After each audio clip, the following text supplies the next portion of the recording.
मैं संक्षिप्त में ही अपनी बात कहना चाहता हूँ, सारे भाषण हो चुके। जहाँ तक जवाहरलाल यूनिवर्सिटी का छात्रों का सवाल है, इन छात्रों के माध्यम से इस विश्वविद्यालय को निशानी बनाया गया है।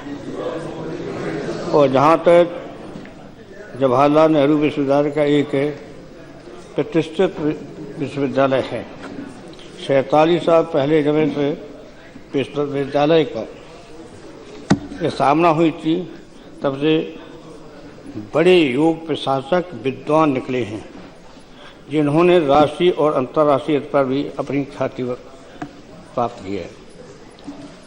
जहाँ तक कि दूसरे विश्वविद्यालय की तुलना है, में इसका अधिक साधन सुविधाएं प्राप्त हैं।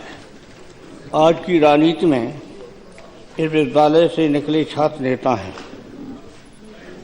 जैसे हम नाम ले रहे हैं दूसरी पार्टी के हैं तो हमारी पार्टी के कुछ, लेकिन प्रकाश करात, सीताराम येचुरी, डीपी त्रिपाठी जैसे नेता भी यहाँ से निकले हैं।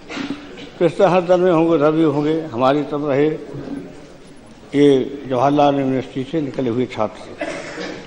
पहचान की बहस और बोलने की आज़ादी और परसी चिंतन यहाँ की विशेषता रही है।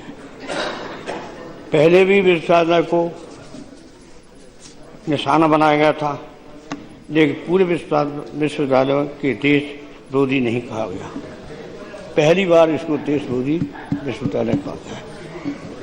हुई तो वो घटना पता है पहले के लिए, किसी देश विरोधी नहीं कहा। अब जहाँ तक के अफजल गुरु पर आरोप था कि संसद पर जो आतंकवादियों ने हमला किया था, उसकी योजना में वो शामिल था। सुप्रीम कोर्ट ने उसे फांसी की सजा दे दी थी। देश की सबसे बड़ी अदालत के फैसले का सम्मान हमारा राष्ट्रीय कर्तव्य है। जो हमारे सुप्रीम कोर्ट ने फैसला किया है, वो कोई वर्ग हो, कोई किस तरह, तो उसको मानना चाहिए, मानना पड़ेगा। उस फैसले को चुनौती नहीं दी जा सकती। 9 फरवरी की रात में जेएनयू में जो घटना घटी है, जो नारे लगे हैं, उस बारे में कुछ छापा है और दिखाया कुछ और है। उसको लेकर गंभीर मतभेद हैं, लेकिन उसकी पूरी जांच होनी चाहिए। जब जहाँ यह जरूरी है कि देश विरोधी नारा है, तो इसकी पूरी जांच होनी चाहिए। लगाने वाले देश विरोधी नारे लगाने वालों को माफ नहीं किया जा सकता, ये मैं सहमत हूँ। वहीं ये भी जरूरी है कि विशेष निर्दोष छात्रों को पूरी तरह से विश्वविद्यालय का देश विरोधी के ठहरा कर दंडित नहीं किया जा सकता। कि सारे विश्वविद्यालय क्यों हो गए देश विरोधी, विश्वविद्यालय विरोधी हो गया देश विरोधी, इसको नहीं कह सकते हैं। ये सरकार की जिम्मेदारी है, इनकी तरफ से कोई न कोई ऐसा बयान आना चाहिए। क्यों मैसेज जा रहा है कि सब के सब विरोधी हो गए, आम जनता में चर्चा में है, कोई बोल ही नहीं रहा। सरकार की तरफ से बोलना, हम लोग तो बोल रहे, लेकिन सरकार की तरफ से कोई सदा हुआ बयान जाना चाहिए, जिससे इस विश्वविद्यालय का सम्मान भी बना रहे। इसलिए हमारी ये सलाह है, राय है, जहाँ तक के ये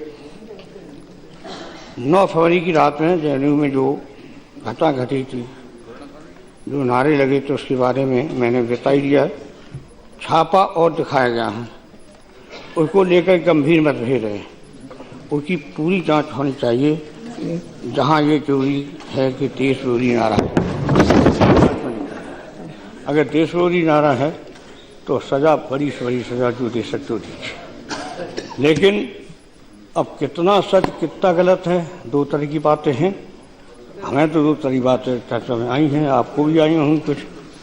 तो इस संबंध में पूरी जांच आपको करा लेना चाहिए और देर नहीं करना चाहिए, जल्दी जांच कर लेना चाहिए, क्या सही कितना गलत। और जो दोषी हैं उनको तो खैर माफ़ किया नहीं जा सकता। जहाँ तक कि ये हमारा जो विश्वविद्यालय है, तो इसलिए हम ज़्यादा नहीं सब बोलना चाहते लंबा चौड़ा। हमें 3 बातों को सोचा कि सब लंबा भाषण हो गया, तो 3 बातें हम बस आपके सामने रख दी हैं। इन्हीं शब्दों के साथ होना भाषण समाप्त। धन्यवाद धन्यवाद। अगर मेरे जवाब से आप संतुष्ट न हो, आज इस सभा में कहती हूँ मायावती मायावती जी, मैं आज बसपा के एक एक कार्यकर्ता और आपके नेताओं से कहती हूं, सर कलम करके आपके चरणों में छोड़ देंगे अगर मेरे जवाब से आप